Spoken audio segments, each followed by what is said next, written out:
Revelation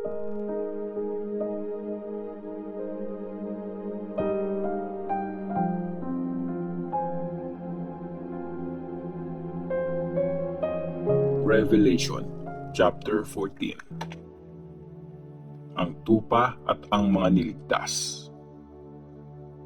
Pagkatapos, tumingin ako sa Mount Zion at nakita kong nakatayo ang tupa doon.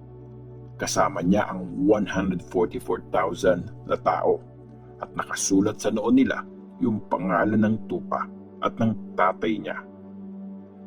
Narinig ko ang boses galing sa langit na parang rumaragas ang tubig, kagaya ng malakas na kulog.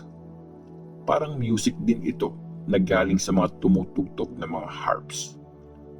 Kumanta yung 144,000 sa harap ng trono at sa harap ng apat na buhay na nilalang at sa harap ng mga elders.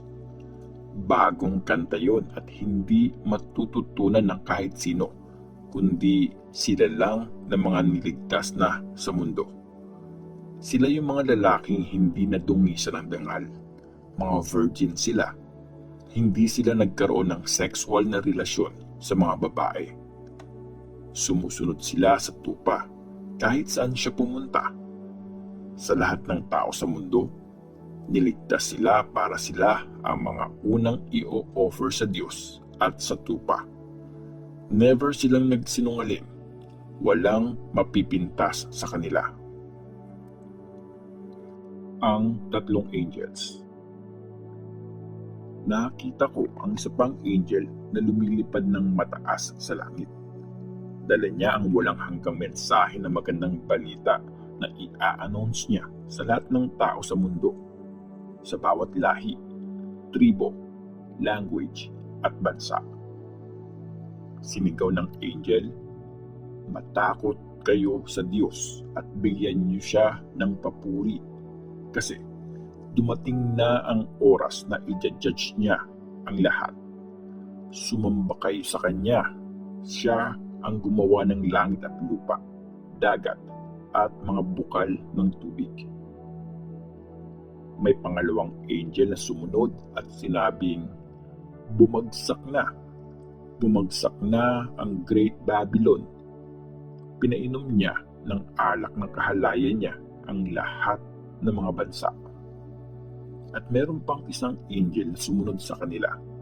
Pangatlo na yon at sumigaw siya, "Kung sino man ang sumasamba sa halimaw at sa ribulto nito at tumatanggap ng marka sa noo o sa kamay niya, iinom din siya ng purong alak ng matinding galit ng Diyos na ibinuho sa baso ng kanyang galit. Papahirapan siya sa apoy at sulfur sa harap ng mga banal na angels at ng tupa. Walang tigil ang pagpapahirap sa mga sumamba sa halimaw at sa ribulto nito at sa may marka ng pangalan nito. Walang katapusan ang pag-akyat ng usok galing sa apoy na nagpapahirap sa kanila. Panawagan to para maging matatag ang mga pinili ng Diyos, yung mga taong sumusunod sa utos niya at tapat na naniniwala kay Jesus." Tapos, may narinig akong boses galing sa langit na sinasabing, "Isulat mo to. Simula ngayon, blessed ang mga namamatay dahil sa pagsiserve sa Panginoon." Totoong blessed sila, sabi ng Espiritu. Magpapahinga sila sa mabigat na trabaho kasi tatanggapin nila ang reward para sa mga ginawa nila. Ang pag-aani. Tumingin ulit ako at merong puting ulap. May nakaupo doon na mukhang anak ng tao.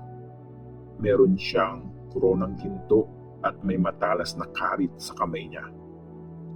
May isa pang angel na lumabas sa temple at sumigaw siya sa nakaupo sa ulap, "Gamitin mo na yung karit mo at mag-ani ka na kasi dumating na ang time para mag-harvest. Hinog na ang mga tanim sa lupa." Kaya gamit yung karit niya, hinarvest nung nakaupo sa ulap yung mga tanim sa lupa. At may isa pang angel na lumabas mula sa temple sa langit. Meron din siyang matalas na karit. Tapos, may angel ding lumabas galing sa altar. Siya yung in charge sa apoy. Sumigaw siya sa angel na may karit. Gamitin mo ang iyong karit at anihin mo ang mga ubas sa lupa. Kasi hinog na ang mga yun. Kaya ginamit ng angel ang karit niya at inani yung ubas sa lupa. Tapos, hinagis ang mga yon sa malaking pisaan ng ubas bilang sign ng matinding galit ng Diyos. Piniga yung mga ubas sa pisaan sa labas ng city. Bumaha ng dugo galing sa pisaan ng ubas. Mga 300 kilometers ang lawak at halos 5 feet ang lalim.